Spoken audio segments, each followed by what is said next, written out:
டிஸ்பேஜிங்னா என்னென்னு பார்க்கலாம். So industry பொறுத்தளவில் டிஸ்பேஜிங்னா என்னென்னா, எந்த ஒர்க்காக இருந்தாலும் சரி, அதை இஷ்யூ பண்ணுறது தான் டிஸ்பேஜிங். ஸோ ஒர்க்கை இஷ்யூ பண்ணுறோன்னா அதில் என்னதெல்லாம் எந்த ஒர்க்லாம் இன்க்ளூட் ஆகுது, ஸோ அதோட ஃபங்க்ஷன் என்னென்னு சொல்லி டீப்பாக பார்க்கலாம். So the schedule for the production department is release. So ஒரு இண்டஸ்ட்ரின்னு எடுத்துக்கிட்டாச்சுன்னா, ஸோ அதில் வந்து ப்ரொடக்ஷன் தான் இம்பார்ட்டன்ட். ஸோ அந்த ப்ரொடக்ஷன் பண்ணணுன்னா அதுக்கு வந்து ஷெடியூல் பண்ணணும். ஸோ என்ன மாதிரி வந்து ப்ரொடக்ஷன் பண்ணணும்னு சொல்லி ஃபஸ்ட்டு ஸ்டார்டிங்கில் வந்து அதுக்குண்டான ஷெடியூல் பண்ணணும். ஸோ அந்த மாதிரி ஷெடியூல் பண்ணணுன்னா ஸோ அதுக்குமே டிஸ்பேச்சிங் டாக்குமெண்ட் இருந்தால் தான் ஷெடியூல் பண்ண முடியும். ஸோ அதான் first point. Second, work order is released for carrying out the production work. So schedule பண்ணியாச்சுன்னா செகண்ட் பார்த்திங்கன்னா ஒர்க் ஆர்டர் ரெடி பண்ணணும். ஸோ அந்த ஒர்க் ஆர்டர் எதுக்கு ரெடி பண்ணுறோன்னா, ஸோ ஒரு ஒர்க் பண்ணும்போது என்ன ஒர்க் பண்ணணும், ஸோ அதுக்குண்டான ஸ்பெசிஃபிகேஷன் என்ன, ஸோ அதெல்லாம் நமக்கு தெரியாது. ஸோ அந்த ஒர்க் ஆர்டரில் பார்த்திங்கன்னா ஒர்க்குக்கு உண்டான ஸ்பெசிஃபிகேஷன், என்ன ஒர்க் பண்ணணுங்கிறது எல்லாமே டீட்டெயில்ஸ் இருக்கும். ஸோ அதுவும் வந்து டிஸ்பேச்சிங் டாக்குமெண்ட் மூலமாக தான் ரெடி பண்ணுறோம். மூணாவது point, issuing material requiring to the stores for procurement of material. So work order ready பண்ணியாச்சுன்னா, ஸோ ஒர்க் பண்ணக்கு முன்னாடி ஸோ அதுக்கு உண்டான மெட்டீரியல்லாம் ரெடி பண்ணணும். ஸோ மெட்டீரியல் ரூமில் போயிட்டு வாங்கிட்டு வரணும். ஸோ அதுக்கு உண்டான டாக்குமெண்ட் ரெடி பண்ணணும். ஸோ அதுவும் டிஸ்பேச்சிங் டாக்குமெண்ட் மூலமாக தான் ரெடி பண்ணுறோம். So next, releasing job card, move order, final delivery notification. So material எல்லாமே ரெடி பண்ணியாச்சுன்னா, ஸோ எந்த ஜாப்பில் போய்ட்டு பண்ண போகிறோங்கிறது தெரியணும்.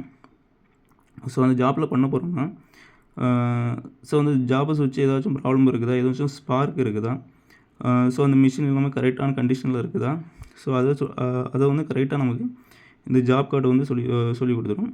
ஒருவேளை அந்த ஜாப் தான் பண்ணுறோன்னா, இப்போ ஒரு லஞ்சு முடிச்சு போகும்போது அந்த ஜாப்பை அப்படியே கம்ப்ளீட் பண்ணாமல் விட்டுட்டு போகும்போது, ஸோ அந்த ஜாப் கார்டு அதில் மாட்டியாச்சுன்னா அந்த ஜாப் என்ன கண்டிஷனில் இருக்குன்னு தெரிஞ்சிடும். ஸோ நெக்ஸ்ட்டு வேலை பார்க்க வரவங்களுக்கு வந்து ஸோ அதோட டீட்டெயில்ஸ் எல்லாம் தெரிஞ்சிடும். ஸோ இந்த ஜாப் கார்டு வந்து அதுக்காக யூஸ் பண்ணுறாங்க.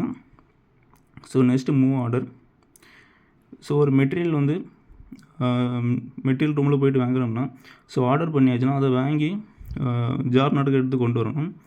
ஸோ அது எந்த டைமில் கரெக்டாக கொண்டு வரணும், எந்த ரூட்டில் கொண்டு வரணும்னு சொல்லிட்டு இந்த மூவ் ஆர்டர் மூலமாக, அதாவது டிஸ்பேச்சிங் டாக்குமெண்ட்டில் இந்த மூவ் ஆர்டர் மூலமாக நம்ம ஈஸியாக வந்து நம்ம தெரிஞ்சுக்கலாம். So next final delivery notification.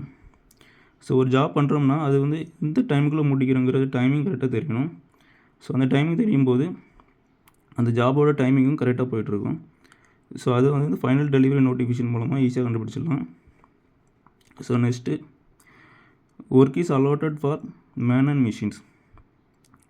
So ஒர்க்கு ஸ்டார்ட் பண்ணியாச்சுன்னா அதுக்கு உண்டான மெட்டீரியல்லாம் வாங்கியாச்சு அப்படிங்கும்போது, ஸோ நெக்ஸ்ட்டு எம்ப்ளாயி தேவை. அந்த ஒர்க் பண்ணுறதுக்கு தேவையான கரெக்டான எம்ப்ளாயை வந்து அலாட் பண்ணணும். So next machine. So machine என்ன மாதிரி மிஷினை வந்து அந்த ஒர்க்குக்கு வந்து ரெடி பண்ணுங்கிறது வந்து அதுவும் கரெக்டாக இருக்கணும். ஸோ ஆட்டோமேட்டிக் மிஷின் வேணுமா, ஸோ அப்படி இல்லைன்னா மேனுவல் மிஷின் வேணுமாங்கிறது வந்து கரெக்டாக நோட் பண்ணி அதுவும் டிஸ்பேச்சிங் டாக்குமெண்ட் மூலமாக தான் ரெடி பண்ணுறோம். So next, after the start work the work is properly supervised to see that it's done as per the requirement. So work start பண்ணியாச்சுன்னா ஸோ அது கரெக்டாக போகுதான்னு சொல்லி செக் பண்ணணும். ஸோ அதுக்கு உண்டான சூப்பர்வைசரை வந்து அப்பாயின்மெண்ட் பண்ணி ஸோ அதுவும் சூப்பர்வைசிங் கரெக்டாக போகுதான்ட்டும் இந்த டிஸ்பேச்சிங் டாக்குமெண்ட் மூலமாக செக் பண்ணணும். Next, skill of the worker is noted and intimated to the higher authority. So worker வந்து எல்லோரும் ஒர்க் பண்ணும்போது ஸோ அதில் ஏதாச்சும் ஒர்க்கர் பெஸ்ட்டாக ஒர்க் பண்ணுறாருன்னா ஸோ அவரை செலக்ட் பண்ணி அவருக்கு ஏதாச்சும் கிஃப்ட்டோ ஸோ ஏதாச்சும் ஆஃபர் பண்ணலாம். ஸோ அந்த மாதிரி பண்ணும்போது ஸோ அவரும் வந்து மோட்டிவேஷன் ஒர்க் பண்ணுவார். அடுத்த எம்ப்ளாயும் அதை பார்த்து மோட்டிவேஷனை வந்து ஒர்க் பண்ணுவாங்க. ஸோ இதுவுமே டிஸ்பேச்சிங்கில் தான் வருது. Next, to speed up the production as per requirement. So production start பண்ணியாச்சு, அதுவும் கண்டினியூவாக போயிட்டுருக்குது. ஸோ அந்த ப்ரொடக்ஷன் வந்து இன்னும் இம்ப்ரூவ்மெண்ட் பண்ணணும், ஸ்பீடப் பண்ணணும். ஸோ அதுக்கு என்ன பண்ணலாம் அப்படிங்கிற மாதிரி ஸோ அதுக்கு என்ன பண்ணலான்னு சொல்லி யோசிச்சு அதுக்கும் ஒரு டிஸ்பேச்சிங் டாக்குமெண்ட் ரெடி பண்ணணும். ஸோ அது வந்து இதெல்லாம் வருது. Next, to prepare various chart for showing the work load. So work load எப்படி இருக்குதுன்னு பார்க்கணும். ஸோ அதுக்கேற்ற மாதிரி சார்ட் ரெடி பண்ணி ஸோ ஒர்க் வந்து இன்னுமே இன்க்ரீஸ் பண்ணணும். ஸோ இது இல்லாமல் வந்து டிஸ்பேச்சிங்கில் உள்ள ஃபங்க்ஷன்ஸ் இருக்குது.